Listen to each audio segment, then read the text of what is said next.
Es una palabra tan dura y tan auténtica que quedó profundamente grabada en los oyentes hasta el punto que la tradición evangélica la sigue recordando en arameo, el idioma empleado por Jesús.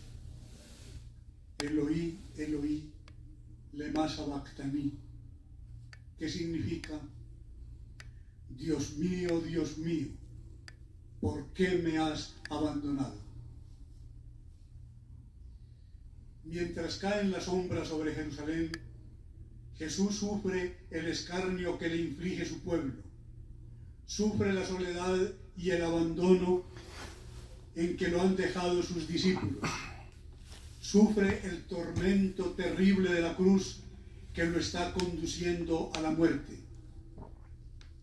Pero Jesús sufre también el dolor de todos los hombres de la tierra, de aquellos que viven sin sentido, de aquellos que son víctimas de la violencia y del terrorismo, de aquellos que están humillados por el hambre, por la enfermedad, por el deshonor, por la soledad, por la indiferencia, por la injusticia de sus hermanos. En su abandono, Jesús hace suyos los abandonos de los pueblos en medio de conflictos, todas las heridas, todas las lágrimas, todos los suspiros de la humanidad. Este desamparo de Dios no se refiere a la unión de Cristo con el Padre, unión de gracia y de voluntad. Jesús mismo ya lo había advertido: yo siempre hago lo que al Padre le agrada. Y en algún momento señaló también: el Padre está siempre conmigo. Para comprender algo del misterioso abandono de Cristo, debemos pensar que Él se había identificado con nosotros hasta en lo más hondo del misterio del mal. Entonces no es Dios quien abandona al hombre, sino el hombre quien abandona a Dios por su pecado. Cristo tuvo experiencia en la cruz, lo mismo que en Getsemaní, de lo que es el pecado, de lo que es el mal, de lo que es la libertad, de lo que significa para el hombre separarse de Dios, de lo que constituye la realidad del mundo y de la historia sin Dios. Es la oscuridad, es el caos, es la tiniebla absoluta. Nosotros en esta vida no podemos conocer plenamente lo que significa abandonar a Dios por el pecado. Si lo pudiéramos, no seríamos auténticamente libres. Por eso, porque no conocemos a fondo la tragedia del pecado, podemos pecar con tanta facilidad. Podemos vivir en el pecado y quedarnos tranquilos.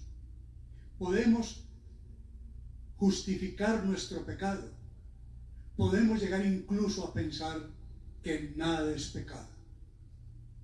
Y así tantas personas han ido construyendo su moral para vivir de cualquier forma, sí, de cualquier manera, que no es precisamente la forma de la libertad y de la felicidad que Dios quiere de nosotros. Nos puede parecer doloroso que los padres abandonen a los hijos, o que los esposos se separen abandonando la alegría del hogar. Nos horroriza que nos abandonen los recursos económicos y las posibilidades de vivir. Nos asusta que nos abandone la salud y la buena fama. Nos entristece que nos abandonen los amigos. Sin embargo, pecamos porque no somos capaces de saber, porque no sabemos sentir lo que es estar abandonados de Dios. Comprender esto sería de alguna forma experimentar anticipadamente el infierno. Sin embargo, algo podemos entender de lo que significa e implica abandonar a Dios cuando vemos cómo el pecado descompone la sociedad y la hace invivible.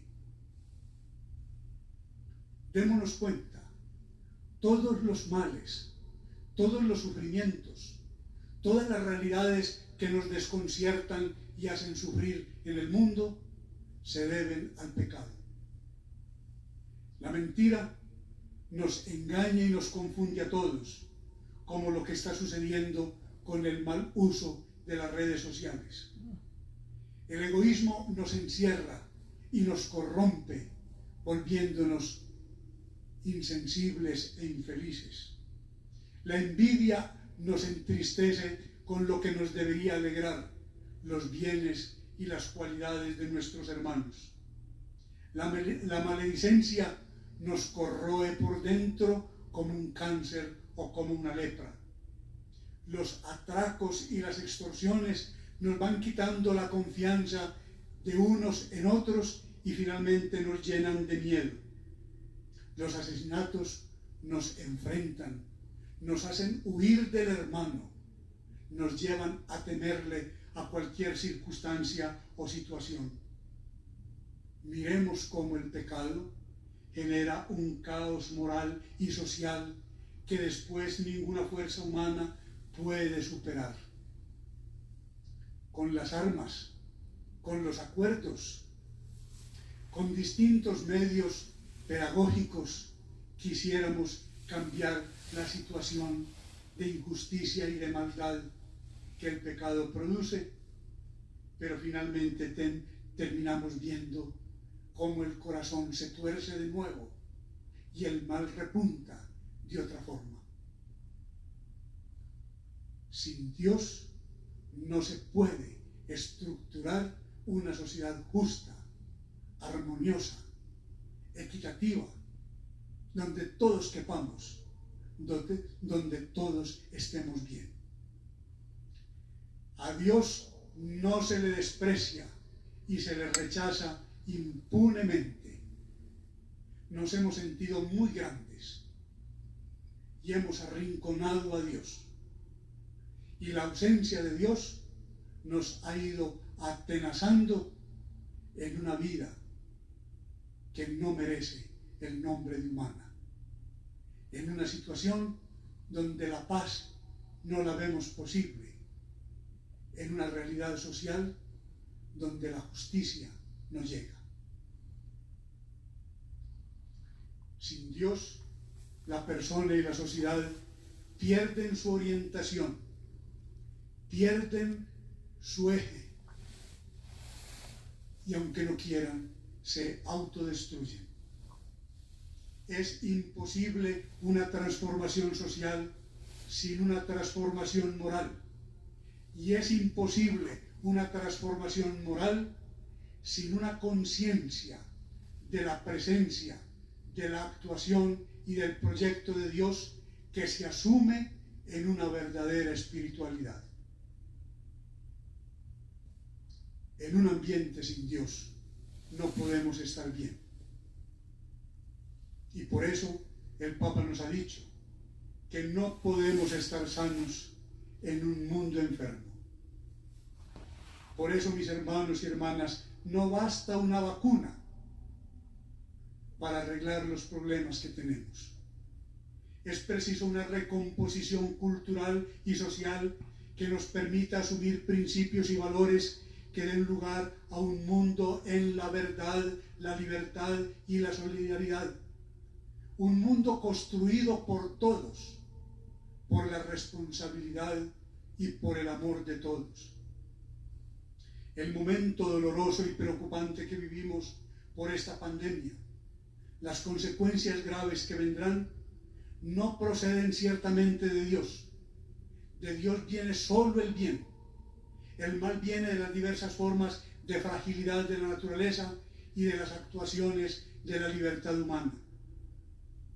Cuando hemos construido una sociedad moralmente enferma, las consecuencias de cualquier mal son más nefastas, son más terribles, se entrecruzan las unas con las otras y nos hacen difícil la vida. Y por eso una situación de salud conlleva entonces una problemática económica, y esta tiene consecuencias en el campo social, y finalmente esto compromete la experiencia humana profunda de cada persona.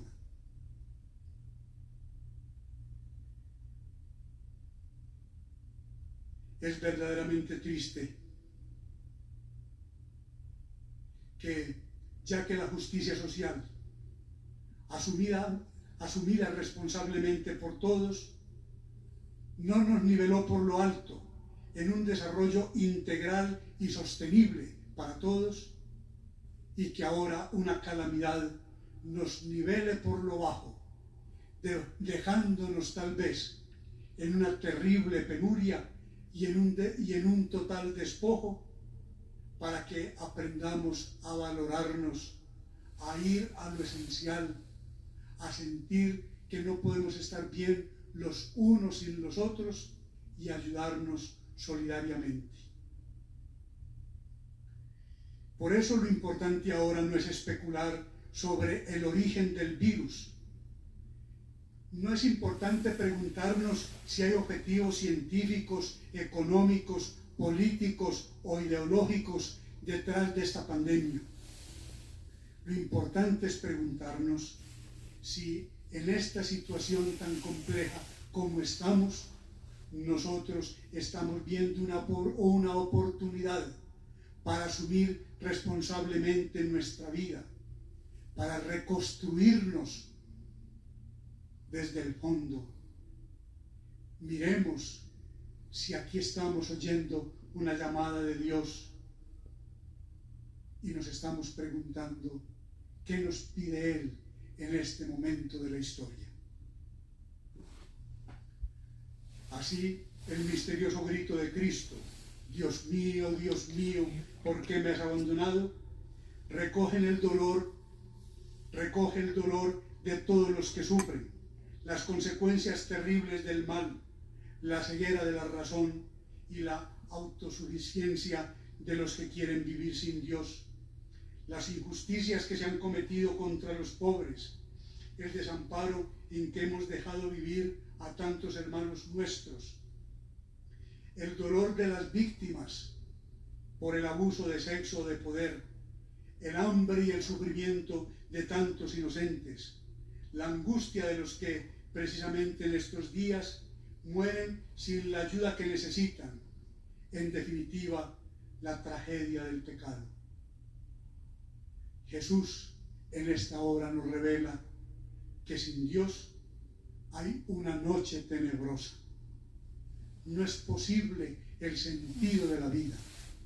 No hay fortaleza frente al dolor.